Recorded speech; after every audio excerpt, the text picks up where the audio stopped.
Olá, boa noite a todos e bem-vindos ao 10º episódio do A Conversa sobre Comunicação, um programa de vídeo que nós fazemos aqui no Facebook e também depois no YouTube, onde eu convido pessoas conhecidas em Portugal, no Brasil e não só, para falarmos sobre este tema comum a todas estas conversas, que é comunicação.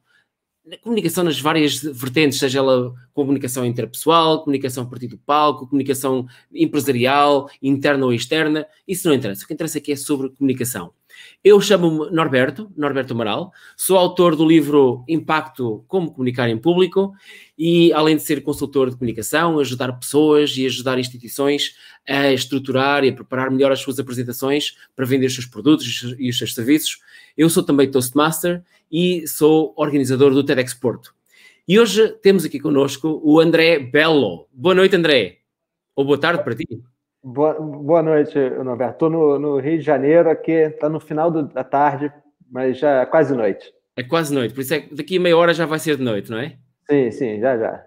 Muito bem, olha, André, muito obrigado por teres aceitado este convite. Para quem não conhece o André é professor, o André é autor também tem um livro, pelo menos um livro que eu conheça, e é também organizador, ou foi organizador do TEDx Rio, há já uns bons anos. Nós conhecemos, creio que há 2 anos, no Rock in Rio Innovation Week, e que fizemos uma apresentação conjunta, eu e o André, porque eu, como organizador do TEDx Porto, e o André, como organizador do TEDx Rio, tínhamos ali imensas coisas em comum, em que, não só na organização, mas também no mindset, nesta forma de pensar sobre como é que nós podemos impactar o mundo de uma forma positiva, trazemos boas ideias para um palco, damos-lhes visibilidade e fazemos com que todo o mundo consiga ver estas ideias e consiga, eventualmente, implementá-las. André, eu gostava de começar por ir precisamente com isto do TEDx. Consegues-nos contar um pouco esta história, como é que isto iniciou, como é que tu tiveste esse primeiro contacto com o TEDx e como é que organizaram o primeiro evento? É um prazer, Norberto. Essa é um marco na minha história pessoal. Eu tenho sempre grande prazer em contar a história do meu envolvimento com o TEDx Rio, embora não seja de cara uma história muito heróica. A gente passou por momentos muito difíceis, desafiadores aqui no Brasil.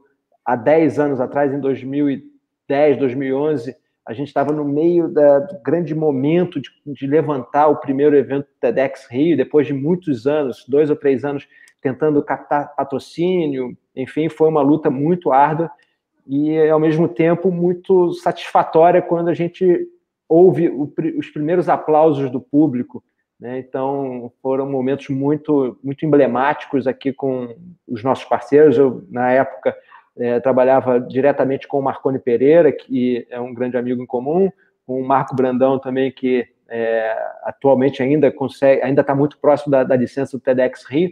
Mas o fato é que, na época, a gente simplesmente não sabia nada de evento.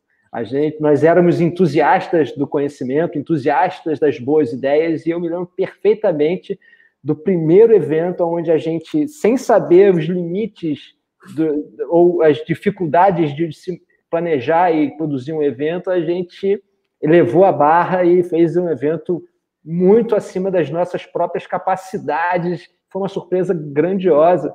E eu até me lembro do primeiro dia, do primeiro evento, que eu estava lá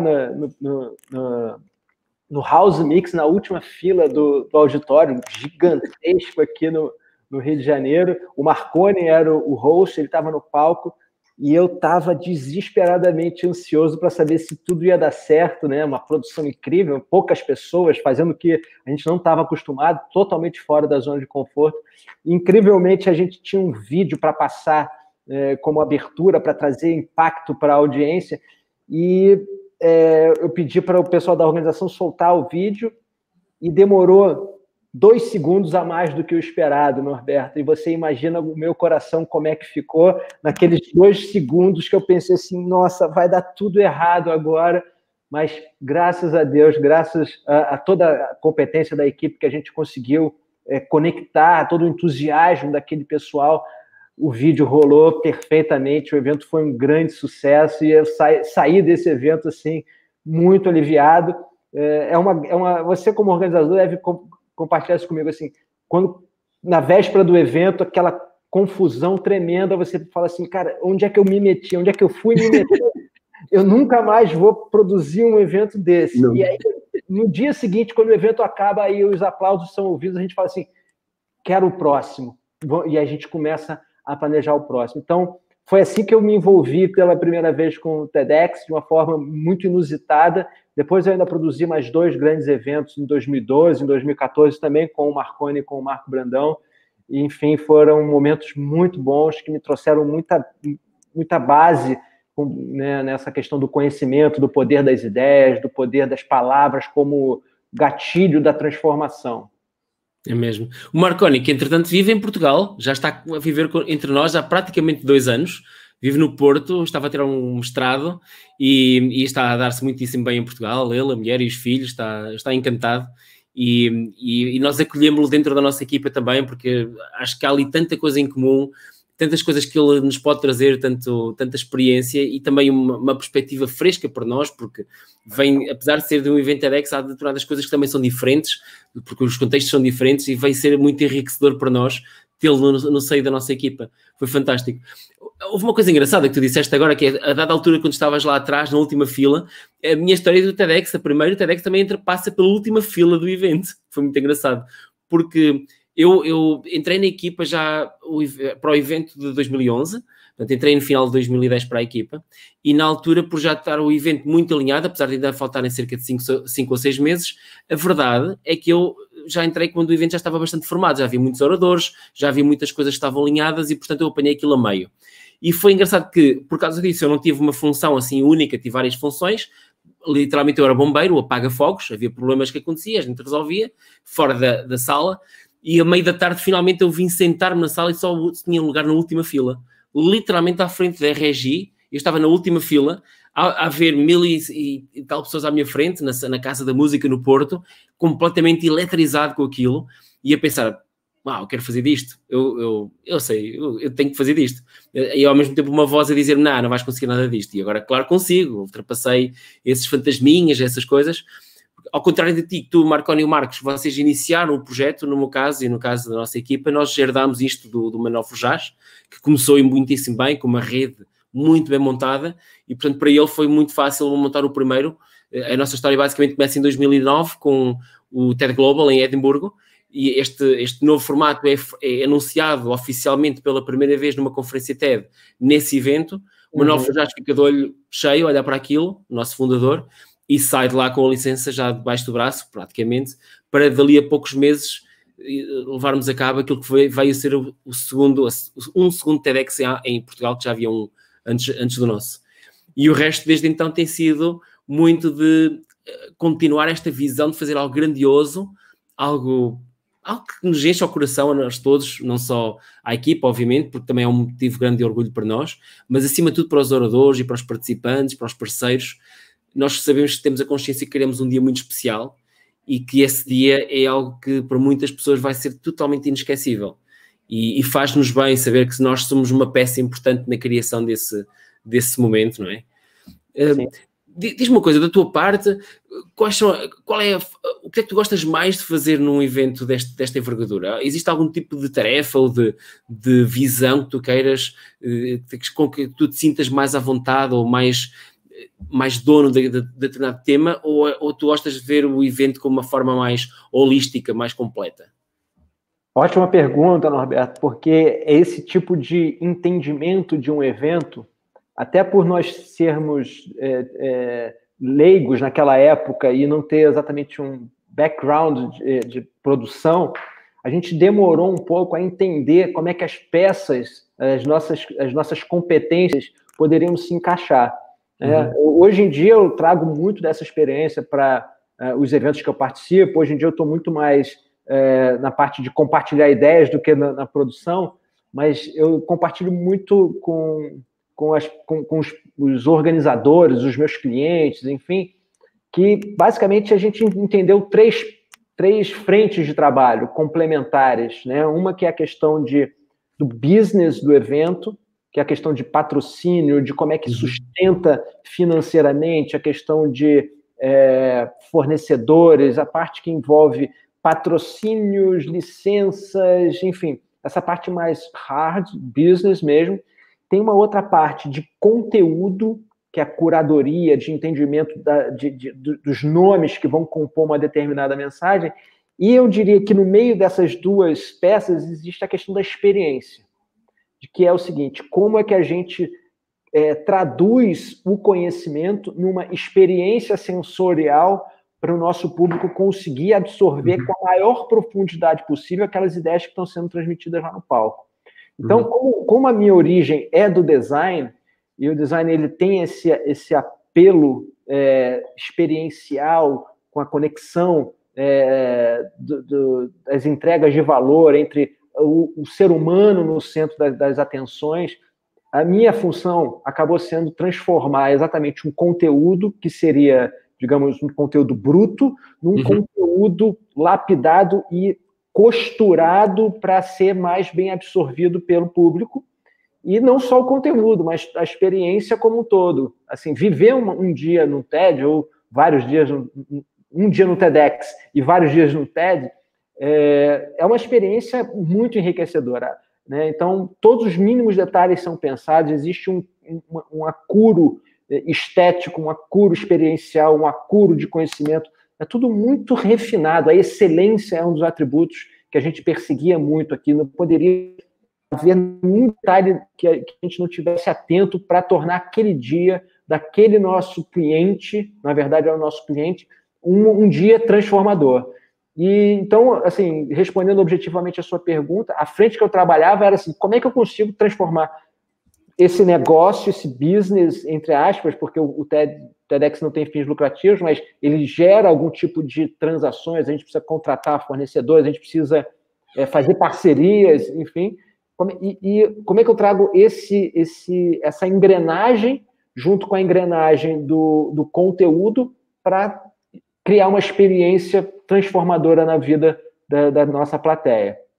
E o TED é uma marca fascinante que, no final das contas, acaba sendo uma questão transformadora, não só para a plateia, mas também para os oradores, para a equipe de produção e para todos nós, os patrocinadores, enfim. Eu diria que o TEDx, é um grande momento de celebração ao redor de ideias que merecem ser espalhadas. Então, mas a gente demorou muito tempo para perceber isso. Até a gente encaixar essas peças, foram alguns bons anos de estrada. É isso. É engraçado quando tu estás a descrever isso e eu a rever completamente nessas palavras, porque também essa é a minha experiência, também essa é a minha expectativa, a minha vontade. E lá está, primeiro de ter uma ideia, que passamos de uma ideia em bruto para dilapidá-la. Aliás, antes de lapidar a ideia, é exatamente qual é a ideia, porque muitas vezes um orador chega até nós com uma ideia e nós temos que lhe dar assim uns jeitinhos para que seja algo que vale a mesma pena ter ali um palco. E os oradores tipicamente são sempre muito abertos a essa ajuda, porque francamente mais ninguém a faz, não é? Eu não sei qual é a tua experiência de outros eventos no Brasil, mas a experiência que eu vejo de outros eventos, não só em Portugal, mas no estrangeiro, é que apenas os eventos TEDx é que fazem esta formação e esta ajuda aos oradores.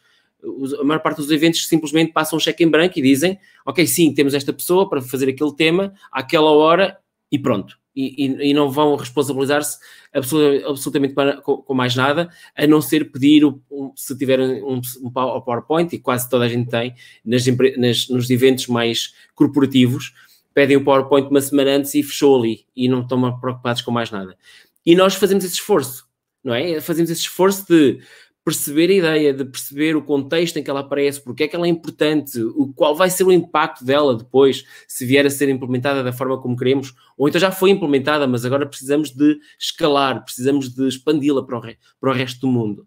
E essa ideia de que nós estamos a fazer um evento, mas não é só para aquele momento, é algo que nós queremos que aquilo seja uma ignição para o futuro, é uma coisa que eu acho muito única. E confirmas isto é assim também, a tua perspectiva é essa, ou tens experiências diferentes em que de facto este tipo de potenciação de ideias também se faz noutros campos? Isto pondo de parte aquele tipo de eventos que ajudam startups e aceleradoras, isso é algo que é completamente à parte. Isso é uma coisa que também é a tua experiência ou não? Sim, a gente tem uma perspectiva muito, né, a gente procura trazer uma perspectiva sistêmica para um evento do TEDx, que, na verdade, também é um atributo muito forte do próprio design, que entende a experiência do seu usuário como uma coisa fluida e completa, muito além daquela interação pontual ou na prestação de determinado serviço. Então, muito, até além da própria fala de um orador, a gente busca fazer uma visão mais macro para entender qual é a grande mensagem que a gente quer construir ao longo daquele dia inteiro de evento e mais, o que aquele dia de evento constrói como mensagem em toda a campanha que a gente está gerando, né, no período de divulgação daquele evento. Então, a gente tem uma visão muito macro, muito sistêmica, e entende que cada touch point contribui para a construção dessa grande mensagem. A gente usa até um termo chamado fio condutor. Isso. Qual é o fio condutor que amarra todos os touch points com o mercado? Então, desde de uma publicação numa rede social até uma reportagem na imprensa, através da assessoria de imprensa, tudo isso tem que estar alinhado, conduzido para a construção de uma narrativa, que a gente também tem um grande papel de identificar um tema pertinente, um tema que seja aderente às realidades, que vá ajudar as pessoas, que toquem o coração das pessoas, que façam elas sair da sua zona de conforto, enfim. Então, mais do que exatamente fazer a curadoria de um palestrante, a gente faz o encadeamento de todas as palestras numa narrativa fluida. Então, muitas vezes, a gente até, dentro desse processo de coaching junto aos palestrantes, a gente sugere que ele faça referências às palestras que venham a acontecer no mesmo dia, mas um pouco mais adiante, ou palestras que já aconteceram, para que o público tenha a percepção ou a sensação de que eles realmente estão construindo, estão observando uma grande narrativa única. E não que aconteça o que a gente chama de saco de palestras. É como se tivesse um monte de palestras dentro do saco e, coloca... Eu já presenciei eventos onde não se tinha essa preocupação, né? Eu acho que você me perguntou isso. Não são todos os eventos que têm essa preocupação. Eu já participei de eventos que falaram assim, não, o palestrante está atrasado, joga esse outro aqui para frente, porque depois a gente resolve, encaixa ele em algum lugar. Pô, isso da nossa cabeça é impensável.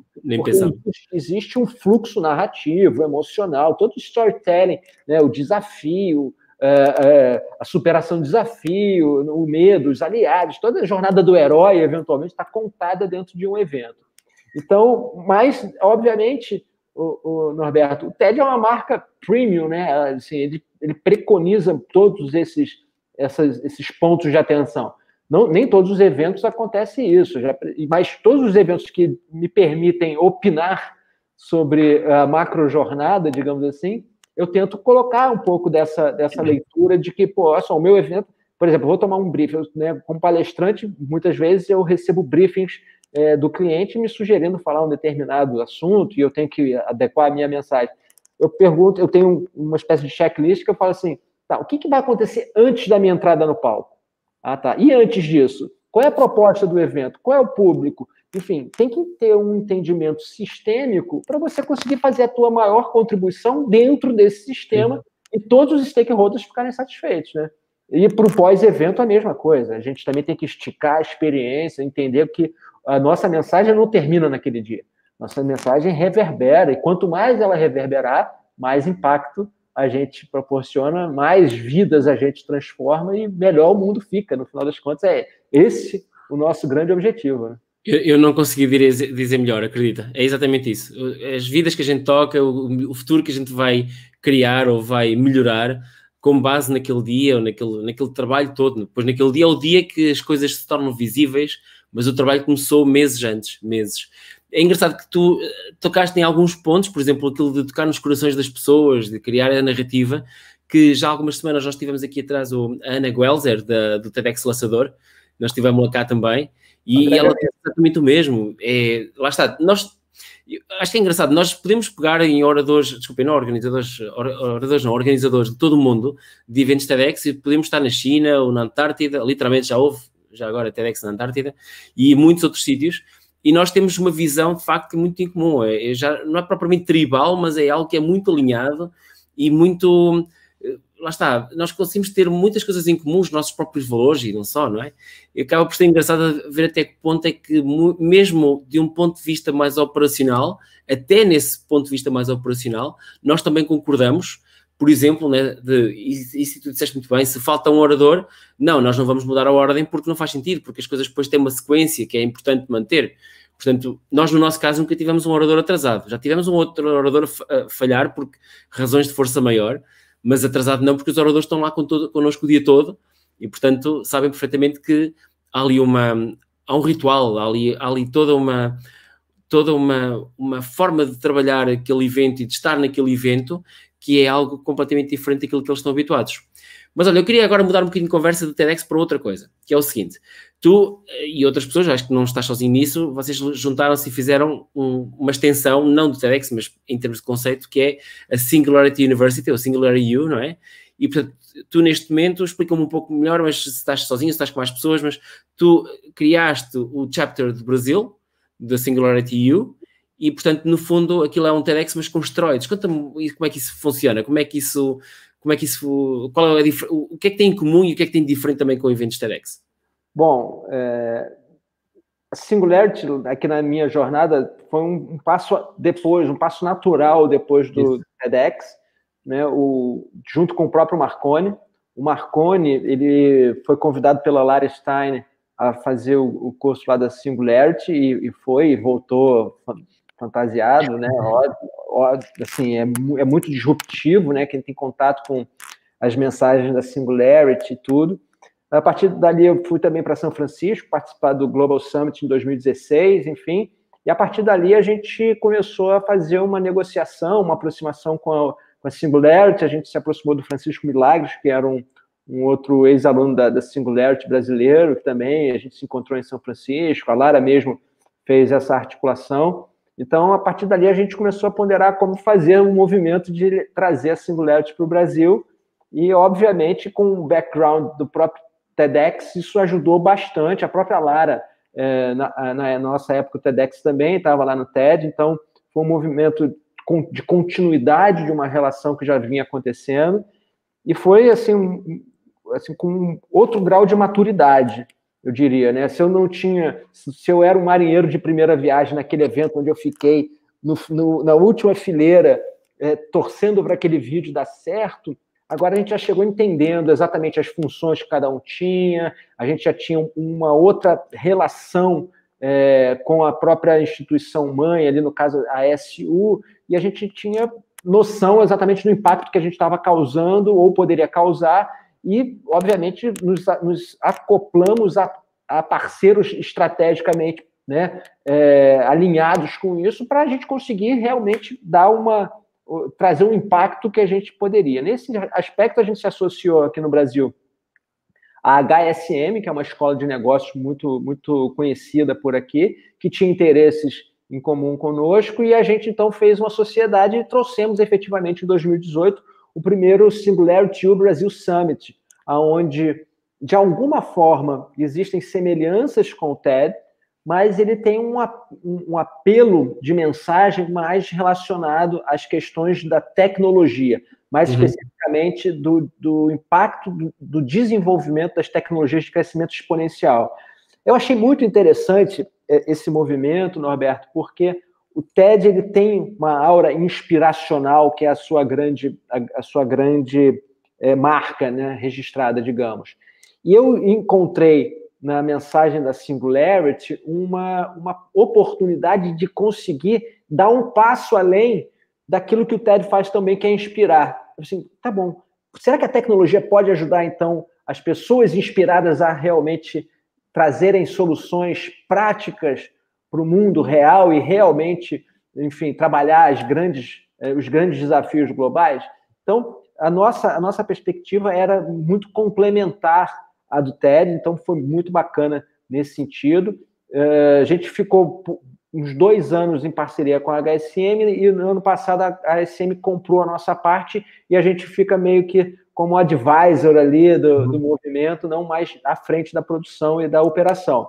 Então, hoje eu já não estou mais diretamente conectado à Singularity, mas, enfim, corroboro totalmente com a ação e o potencial que as tecnologias trazem e venho abrindo, inclusive, um novo capítulo na minha construção de visão de mundo, que é um contraponto até à própria tecnologia, que eu acho que a gente volta ali à questão do TED, que é a questão do humano, do ser humano, né, da transformação humana como uma necessidade para a gente conseguir tirar efetivamente o melhor proveito do desenvolvimento exponencial das tecnologias, porque a tecnologia, aqui no Brasil é clichê até a gente falar, né? Tecnologia é uma ferramenta. Tecnologia é uma ferramenta. Se a gente não tiver a sabedoria, a responsabilidade para conduzir essas ferramentas da melhor forma possível, essas ferramentas não vão servir de nada. Muito pelo contrário, pode até causar alguma coisa ruim. Então, a minha obra autoral, profissional, agora está no sentido de vamos desenvolver pessoas para que, junto com a tecnologia, a gente consiga exatamente romper os grandes desafios, superar os grandes desafios que a gente vê aí, como educação, como a água, a própria pandemia, questões sanitárias, a exploração espacial. Existem diversas verticais que a Singularity trata, que, enfim, são desafios globais e oportunidades incríveis para pessoas aliadas à tecnologia poderem trabalhar. Sim, isso nota-se, o que disseste faz todo sentido, que realmente que é como é que nós podemos utilizar a tecnologia a nosso favor para melhorar a nossa condição humana, o nosso próprio relacionamento, mas nunca esquecer que, de facto, que a tecnologia é uma ferramenta, não é o fim em si, mas é uma ferramenta que nos ajuda, no fundo, a sermos melhores, a ter uma sociedade melhor, a vivermos de uma forma, eu não diria só mais confortável, mas acima de tudo, de uma forma mais plena, que sejamos mais, lá está, mais humanos. E isso é algo importante e que é muito importante nós não perdermos vista desse grande desígnio. Porque senão, lá está, eu costumava ver uma expressão engraçada em relação a isso, que era quando há pessoas que não têm noção de nada, mas depois que têm acesso à tecnologia, os americanos e os ingleses costumam chamar essa expressão tools for fools, não é? As ferramentas para macaquinhos. E isso, de facto, nós não podemos ser, e a tecnologia traz muitas vantagens, também traz algumas coisas que nós temos de ter alguma atenção, e é preciso essa sabedoria para poder aplicar essas tecnologias. Olha, uma coisa que eu queria perguntar era o seguinte: quando isto não é agora necessariamente só para a Singularity U, mas também para TED. Eu sei que fazes, obviamente, essa formação de oradores, não só nesse contexto, mas também noutros, portanto, é uma coisa que faz parte da tua atividade. E eu queria perceber da tua parte que é, quando tu formas os oradores, exatamente quais são os principais pontos pelos quais tu passas a dar essa formação? Ou seja, tu começas primeiro sempre por ir buscar a ideia, depois vais à estruturação. Como é que é mais ou menos assim a tua sequência, sem passar aí 10 ou 15 minutos a falar sobre isso, porque só isso aposto que dava horas, mas de uma forma assim mais ou menos resumida, como é que tu conseguirias descrever esse processo? Quando você se refere a formar oradores, eu acho que vale a pena eu esclarecer aqui que eu não sou um formador profissional, talvez como você seja, em relação à formação ou coaching para oradores. As minhas incursões nesse sentido são muito mais espontâneas ou informais do que profissionais. E o que eu faço com eles, com quem, enfim, de alguma forma eu procuro ajudar, é o que eu faço exatamente comigo. Eu não, nas minhas, assim, a oratória, Norberto, acho que você melhor do que eu sabe disso, ela é fundamental para todas as áreas da nossa vida, não só para um orador ou para um palestrante. Então, de forma pessoal, até por conta de ter que eventualmente orientar um TEDx, um orador no TEDx ou no Singularity U, enfim, a gente começa a observar os grandes autores, as grandes referências, o próprio Norberto com o livro que ele escreveu. Então, a gente estuda um pouco, mas para buscar algumas referências e trazer isso para a nossa vida pessoal ou para quem está ao nosso redor. Então, o que eu tento imaginar numa preparação dessa, primeiro, assim, qual é a grande mensagem que você quer transmitir? Né? Eu acho que tem que estar muito clara essa mensagem a ser transmitida em qualquer situação, seja numa conversa, né, com amigos, né, ou num palco com 1000 pessoas na plateia, ou nos intermediários desse espectro. Mas é importante você ter clareza do que você está querendo transmitir, né, como ponto central, e aí talvez em macro escala seja aquele fio condutor que a gente falou há pouco, né, que guiava todo o evento TEDx. Mas, assim, qual é a grande mensagem que eu quero transmitir com isso? Essa mensagem é verdadeira? Ela é autêntica? Eu acho que isso é fundamental. Muitas pessoas, pelo que eu venho estudando, elas se propõem a defender uma ideia ou uma causa que não dominam, que não está dentro dela, né? Então, o próprio Dale Carnegie fala assim, você tem que dominar o assunto, ponto, sabe? Então, o domínio do assunto é fundamental. Não necessariamente precisa ser um assunto, uma rocket science da vida, mas você tem que estar ali entregue, você tem que estar presente àquela mensagem. E o segundo passo, talvez, Norberto, seja a questão da empatia. Como que eu posso me conectar emocionalmente com o meu interlocutor para conseguir criar um canal emocional que a mensagem flua sem atrito. Então, você começa a se colocar no lugar de quem, por exemplo, não conhece aquilo, como você explicaria de uma forma lógica, encadeada, os pontos base, as argumentações, e você cria um storytelling que faça a pessoa emocionalmente se conectar com aquela questão. Então, você tem que ter atributos de conexão emocional, contar histórias que as pessoas se identifiquem, se humanizar eventualmente, se colocar no mesmo patamar, não se distanciar tanto. Enfim, são atributos que a gente vai, de uma forma não tão estruturada, porque, como eu falei, não sou profissional da área, mas que, de alguma forma, eu acabo percebendo como padrão nas pessoas que eu, de alguma forma, ajudo, e até mesmo para mim, na hora que eu preciso construir uma narrativa. E essa é a essência, isso que tu acabaste de dizer, é exatamente por aí também que eu começaria. Tu podes dizer que não és profissional, mas já tens lá a tua cabeça, o framework é exatamente esse. É começar por uma mensagem, garantir que nós fazemos storytelling e formas de conseguir fazer uma ligação emocional com o público, porque se nós falharmos nesses primeiros passos, tudo o resto não é preciso fazer mais nada, não vale a pena, porque não vamos conseguir salvar uma coisa que nem chega a ser sequer uma comunicação quando não tem lá a mensagem como base, não é?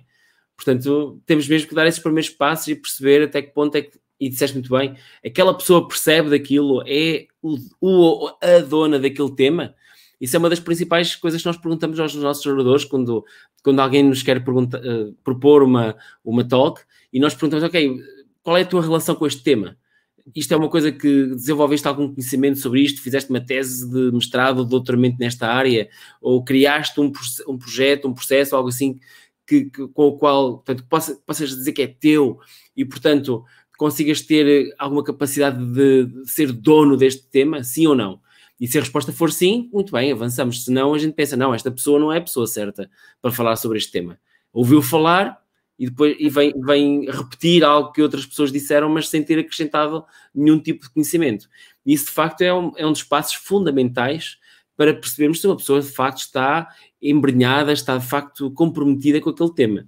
E a partir daí é mais fácil. A partir daí, depois, o resto são questões mais mecânicas de como é que se caminha no palco, como é que se fala, como é que se faz contacto visual, isso tudo. Mas essa fase inicial é absolutamente fundamental também. Sim, eu acho que tem que ter a autenticidade. Acho que a pessoa tem que falar com autenticidade. Aquele assunto tem que ser realmente apaixonante, de alguma forma tem que estar dentro daquela pessoa.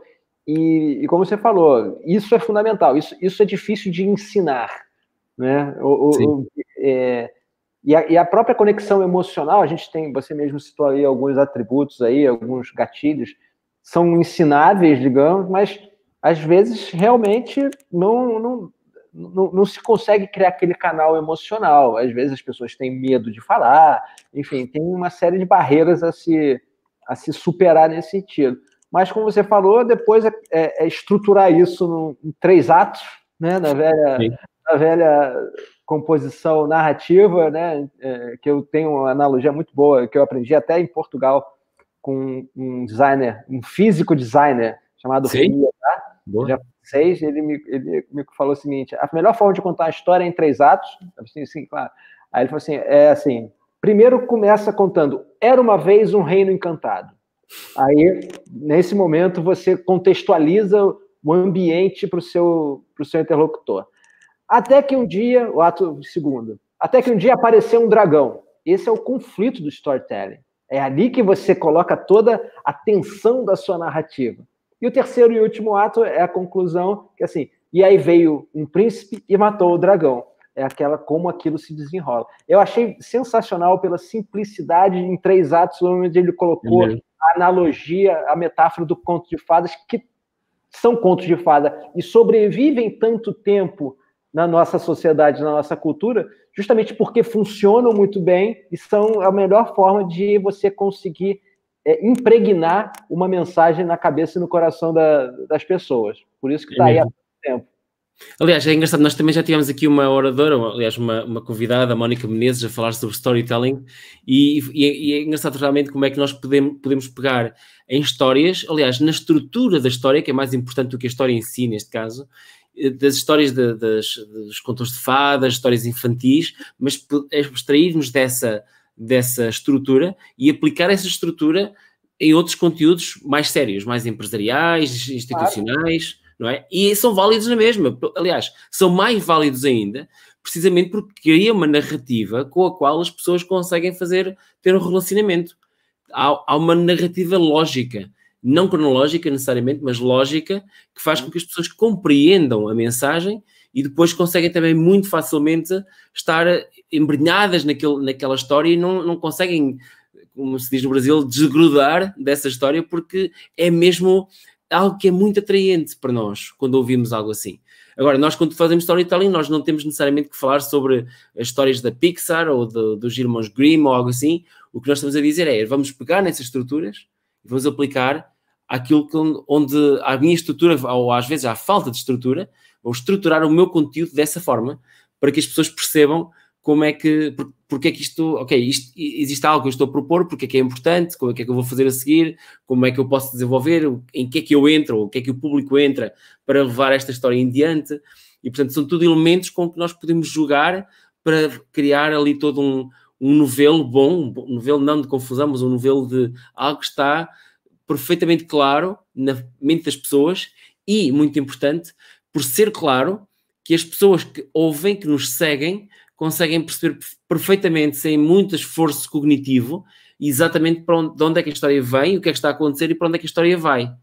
Isso é muito importante porque se nós fizermos o público pensar demasiado, as pessoas não vão conseguir seguir-nos e vão estar muito preocupadas com um pequeno detalhe aqui, um pequeno detalhe acolá, mas depois perdem a visão do todo. E isso nunca queremos que aconteça, não é?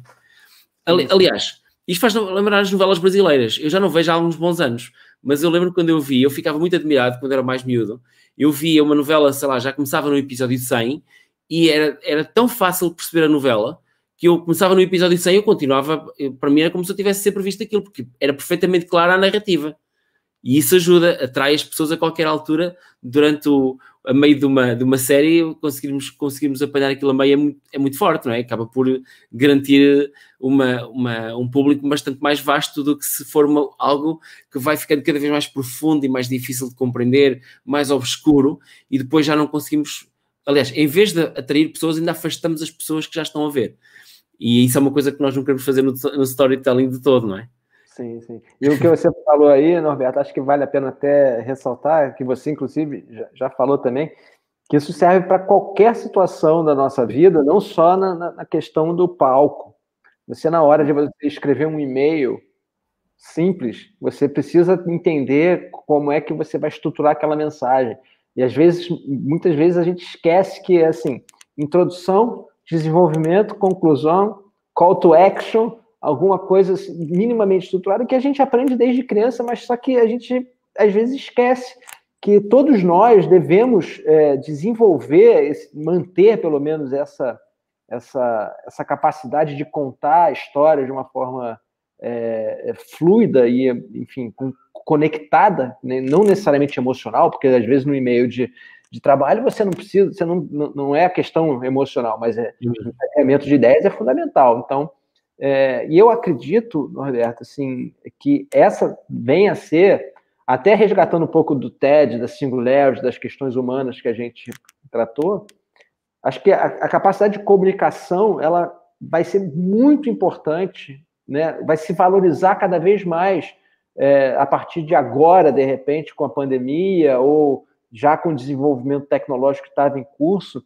a gente precisa... São soft skills que estão sendo exigidos hoje em dia pelo novo mundo, e a comunicação e relações interpessoais são fundamentais.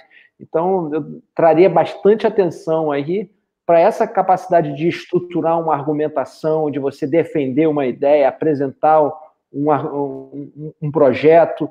Assim, a oratória, como pano de fundo da sua obra, ela é realmente transversal em qualquer camada social, qualquer profissão, ela é fundamental. Na verdade, ela é uma necessidade humana nas suas mais básicas relações, né? Então, a gente precisa se comunicar para sobreviver. Então, em todas as esferas, eu diria que é importante. Olha, eu gostava muito de pegar aqui num tema, tu agora falaste sobre crianças, falámos os dois sobre crianças, sobre storytelling, e eu gostava muito de pegar num tema um bocadinho ao lado, e que tem muito a ver com comunicação também, porque, eu não sei se as pessoas que nos estão a ver sabem ou não, mas o André escreveu um livro para crianças, que se chama Acredite, não é? Acredite. E que, bem, antes de mais, tiveste a amabilidade de me oferecer, e eu que agradeço imenso, porque também o dei ao meu filho e ele já o leu. E há uma coisa que é engraçada. Eu gostava que, assim, muito brevemente, pudesse explicar um bocadinho o livro. Acima de tudo, eu queria compreender da tua parte como é que tu achaste que era engraçado ter um livro que, no fundo, trabalhasse as componentes da autoestima e de confiança e de motivação para crianças, para jovens, para que, de alguma forma, consigam tirar dali lições para a sua vida do dia-a-dia, porque nem sempre é fácil, obviamente, não é? Nós julgamos que as crianças estão lá, têm a vida toda feita, mas não é assim tão simples. Como é que achaste que isso seria útil? E também gostava de perceber da tua parte até que ponto é que tens conhecimento de algumas histórias engraçadas que tenham acontecido a crianças que tenham lido esse livro, se de vez em quando se te fazem chegar histórias de coisas de transformação que tenham acontecido por causa disso. Mas antes começa por mostrar aí a capa. Tu tens o livro aí contigo, certo? Mostra aí. Essa capa que está aqui atrás de mim também, né? Muito bom. É, exatamente, tens atrás de ti, do lado esquerdo. Eu escrevi junto com a minha filha, tá? Muito bom. Assim, por que eu escrevi com a minha filha? Bom, já tinha toda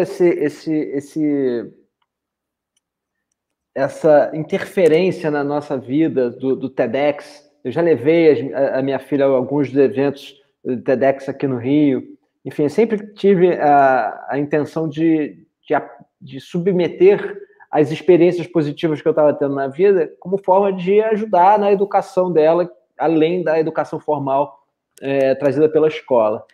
Em algum momento eu me senti a necessidade de transmitir a ela um pouco do que eu fazia profissionalmente, né? Porque, de uma forma peculiar, talvez eu não tenha uma divisão muito clara entre o que é trabalho e o que é vida pessoal, né?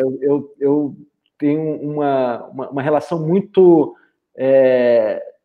profunda com o meu trabalho e com a minha família, de forma que as coisas se misturam, e muitas vezes eu trabalho com a minha esposa, muitas vezes eu trabalho com a minha filha, eu trabalho com o meu filho, enfim, não tenho nenhum tipo de problema em relação a isso.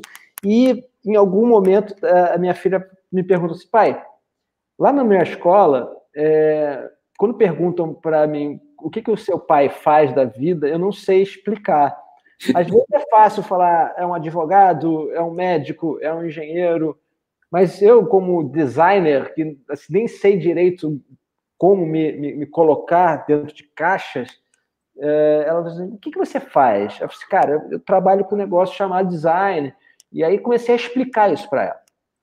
E eu pensei assim: bom, como é que eu vou explicar isso para ela? Aí entra essa questão da empatia que a gente está falando sobre comunicação. Como é que eu vou me comunicar? Na época ela tinha 9 para 10 anos de idade. Como é que eu vou me comunicar com uma criança se eu não conseguir falar a língua dela?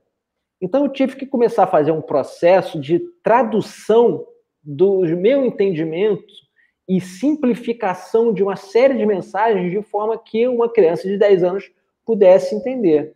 Esse foi muito bacana, porque nesse processo você tem que resgatar as essências da mensagem. E é super difícil você construir uma mensagem essencial e curta, sem os floreios e sem as camadas estéticas que nos ajudariam a isso. Então, eu tive que gerar outras camadas estéticas. Então, por exemplo, quando eu fui trabalhar com ela mindsets, modelos mentais que um designer deveria ter e que ele poderia transformar ideias em soluções, por exemplo. Eu falei assim, se eu explicar para ela o que é um mindset, um modelo mental, ela não vai conseguir entender. Mas se eu transformar isso em superpoderes, que de repente todos nós temos, e que basta a gente despertar esses superpoderes, talvez ela consiga entender melhor.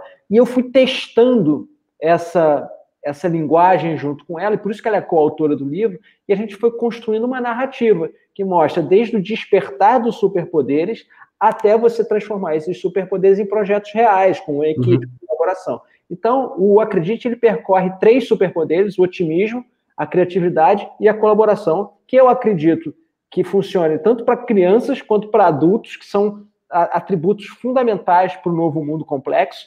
E, enfim, e a gente começou a trabalhar esse livro em algumas escolas. Foi muito bacana que, enfim, a gente teve projetos, já levei o livro para projetos em escolas que vieram coisas incríveis, né?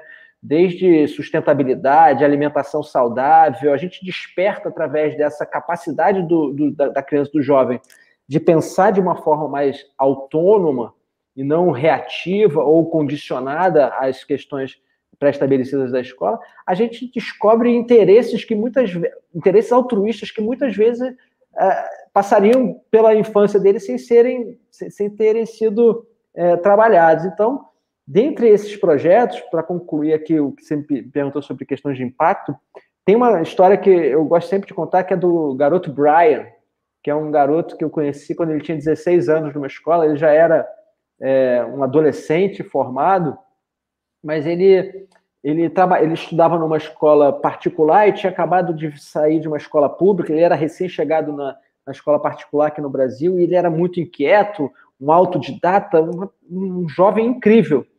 E, enfim, a gente trabalhou com ele as questões do livro Acredite, e ele, cara, transformou a vida dele. Ele, poxa, aqui em Cabo Frio, no interior do Rio de Janeiro, com uma situação, com algumas restrições e tudo, ele desenvolveu um projeto social chamado Cineclube Social, com 16 anos de idade, onde ele, apaixonado por cinema e apaixonado por educação, ele construiu esse clube, Cineclube, onde ele levava filmes históricos, filmes de cinema, filmes clássicos, para as escolas públicas da região, para ensinar história, geografia, filosofia, através de filmes. Então, isso com 16 anos de idade. Então, eu já levei o Brian para palestrar comigo em eventos de educação como exemplo vivo de que a gente consegue despertar esses superpoderes nos jovens, muitas vezes adormecidos, mas que quando a gente abre essas possibilidades, os jovens realmente causam um impacto positivo no mundo. Então, a última notícia que eu tive do Brian foi que ele estava fazendo um intercâmbio aí na Alemanha, com um ministro alemão, e recentemente estava estudando relações internacionais. Quer dizer, e que de repente, se não passasse uma oportunidade dessa na vida dele, ele ainda estaria no mundo pequeno, no interior do Rio de Janeiro, pensando de repente que deveria ser igual a todos os que estavam ao seu redor. Ele não, cara, ele percebeu assim: realmente eu posso mudar o mundo da minha forma, né? Você não precisa ser um Brian, você não precisa ser um super-herói, você não precisa construir um mega projeto. Eu estava até hoje numa reunião falando assim: se cada um de nós nos transformarmos na nossa melhor versão, a gente já transforma o planeta todo num planeta muito melhor do que ele é hoje, né? Se a gente somar essas pequenas transformações individuais, não necessariamente com super-heróis ou superpoderes, de fato, como o Brian, que fez um cineclube social, mas se eu, no meu dia a dia, me transformar numa pessoa melhor, tenho certeza que o mundo vai ficar melhor, né? Somando e conectando todas essas novas potências. Então, o Acredite trouxe bons frutos nesse sentido. E se o Brian assistir esse vídeo aqui, eu mando um abraço para ele, como eu sempre mando quando eu cito nos conteúdos aí que eu cito ele, cara. Muito interessante, e é giro que eu creio que, aliás, estávamos a falar sobre isso muito brevemente antes de termos começado, antes de termos entrado ao vivo, que o livro não é um livro necessariamente de se ler do início ao fim, de seguida, linear, mas é algo ao qual qualquer jovem pode chegar lá e voltar dali a 6 meses, a 1 ano ou 5 anos. E é engraçado, talvez, até esta ideia de que é possível que no futuro, que algum jovem tenha lido aquilo, mas que, entretanto, cresceu, já é adulto e pode-se um dia pegar no volume novamente, reler ou reler algumas partes e agora elas dizem-lhe algo diferente.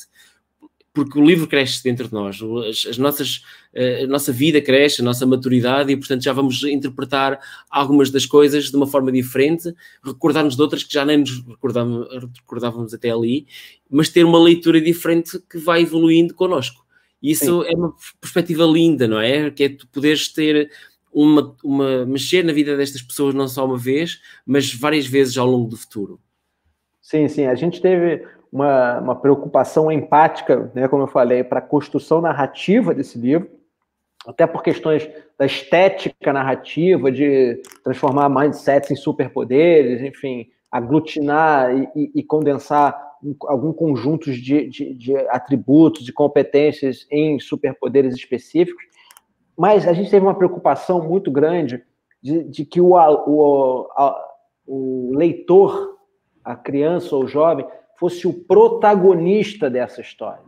Então, é um livro que a gente permite que o leitor ele construa a sua própria narrativa. Então, ele vai percorrer aquilo com... Se livros lineares, isso já acontece, né, Norberto? Às vezes, se você lê na sua juventude, você lê ele agora, você, dependendo, os grandes clássicos permitem isso, permitem interpretações diversas. Então, nesse nosso livro aqui do Acredite, quando a gente percorre, a gente já deixa as trilhas abertas para o nosso leitor desvendar e explorar as curvas desse caminho. Quando ele vem por uma segunda vez, naturalmente já é uma outra pessoa, já é um outro indivíduo que está percorrendo aquele caminho e vai ter outros resultados em termos de reflexão, filosóficos, etc. Então, eu acho que o livro traz uma narrativa aberta e eu acho que isso tem muito a ver com essa nossa preocupação de que o leitor é o protagonista. A gente sempre teve essa preocupação de como um apetrecho, um atributo, um elemento de educação, onde normalmente a gente vê o aluno como sendo um passivo, um agente passivo da educação. A gente pensou assim, não, cara, esse livro ele tem que trazer o aluno ou a criança ou o jovem para o centro da narrativa. Ele tem que ser o herói dessa história, entendeu? E aí deu nessa experiência multifacetada, que, enfim, a gente pode ler ou percorrer o livro, fazer o livro. Normalmente a gente fala assim, é fazer o livro, não é ler o livro. É mesmo. É integrá-lo em nós, não é? É absorvê-lo. De uma forma muito ativa até. Não, fazer significa ação e não reação, não é? Exatamente. Muito bom. Fazer, sentir, né? Eu acho que isso pode ser um tema muito interessante mesmo. De facto, as crianças, nós costumamos utilizar aquele clichê, são o futuro. Eu não gosto muito desse clichê, porque eu acho que é verdade que são o futuro, é óbvio, mas não podemos só depositar as nossas expectativas, as nossas ânsias sobre as crianças, quando nós próprios já somos adultos e temos nós próprios que resolver alguns dos problemas que nós temos na humanidade hoje em dia.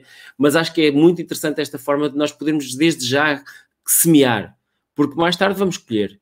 E nós semeamos com os nossos filhos, damos-lhes educação e por aí fora, mas também é bom semear para toda a sociedade.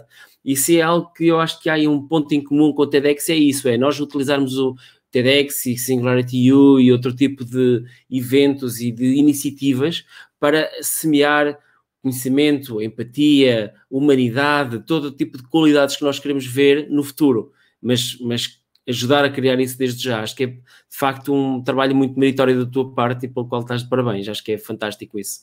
E não só escrever um livro, mas também levá-lo às escolas, esses projetos do qual falaste, que é importante nós pormos isto na prática, pôr as crianças a fazer o livro para si também. Muito bom mesmo. Olha, nós estamos praticamente a terminar. Eu queria, como eu te tinha deixado há pouco um desafio, queria que deixasse assim uma mensagem para ti, se as pessoas só pudessem vir o próximo minuto ou 2 minutos, o que é que para ti seria a mensagem principal que tu gostarias de deixar para o nosso público?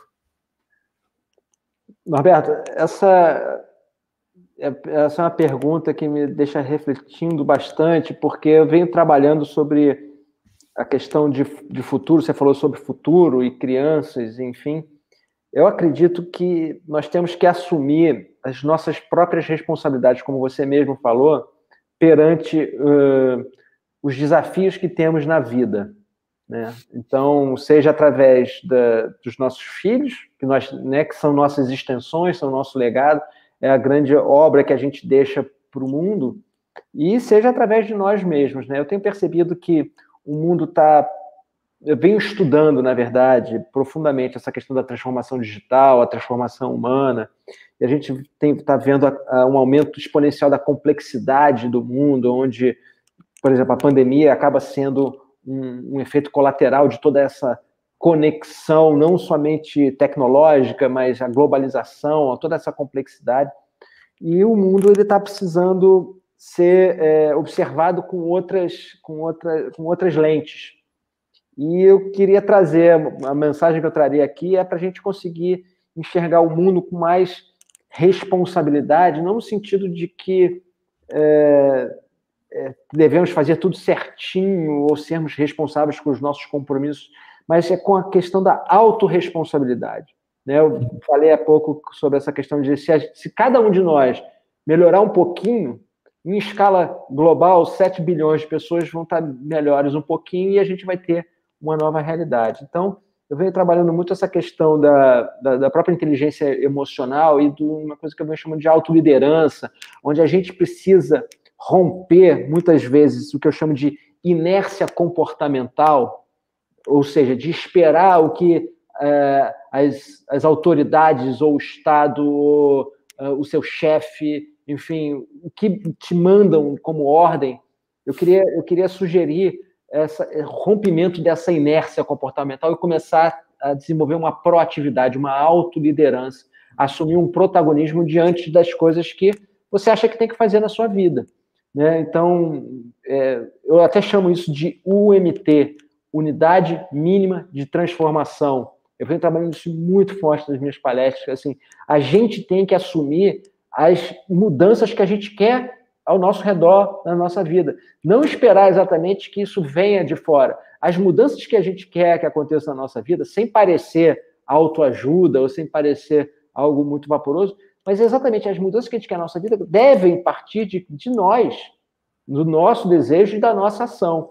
E temos energia o suficiente para isso, né? Então, despertar para esse momento, dentro de uma complexidade gigantesca, nós deveremos desenvolver novos atributos, né? A gente vê que no passado recente o mundo era muito mais centralizado, com polos de decisão muito bem definidos. Hoje em dia o mundo está muito mais distribuído, seja social, econômico ou politicamente, e a gente não tem mais a liderança tão pontual para nos mandar executar uma determinada função. A gente tem que observar o mundo com muito olhar crítico, com muita atenção, questionar eventualmente muitos padrões que estão vindo do passado e que não servem mais para o momento presente.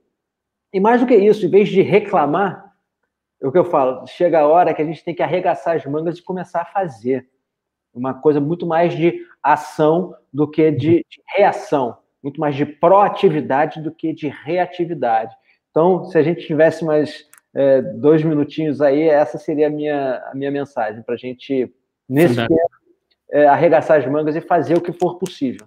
Afinal, a gente não quer sair dessa vida sem deixar nada para trás, né? No mínimo, uma marquinha a gente tem que deixar. Não precisa ser uma marca grandiosa, nada disso. Uma marquinha, fazer a nossa vida valer a pena.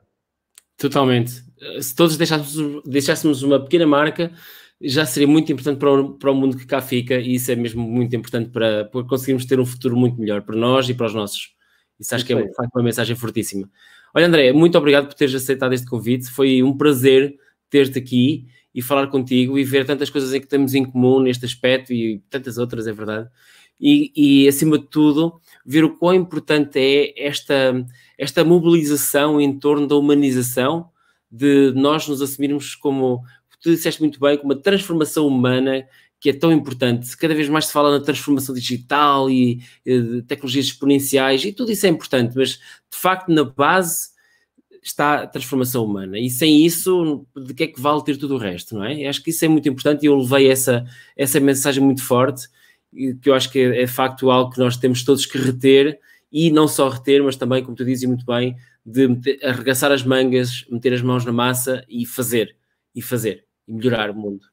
Muito obrigado. Olha, foi um prazer enorme ter-te connosco, e agora para os nossos ouvintes, muito obrigado por terem estado connosco. Nós vamos pôr este vídeo no YouTube. Alguém que já pode estar a ver isto no YouTube, pronto, já é uma mensagem redundante, mas é a vida. E na próxima semana estaremos cá de volta com uma nova pessoa. Aliás, na verdade, é um truque. Nós tivemos há algumas semanas aqui a Isabel Paiva de Sousa, que já foi oradora no TEDx Porto em 2019. A Isabel levantou ali um assunto, quando nós estávamos a preparar a nossa conversa, que acabámos por não conseguir abordar, que foi o da comunicação interna nas empresas. Um assunto vastíssimo, que nós, como não tocámos, eu prometi em direto voltar a convidá-la.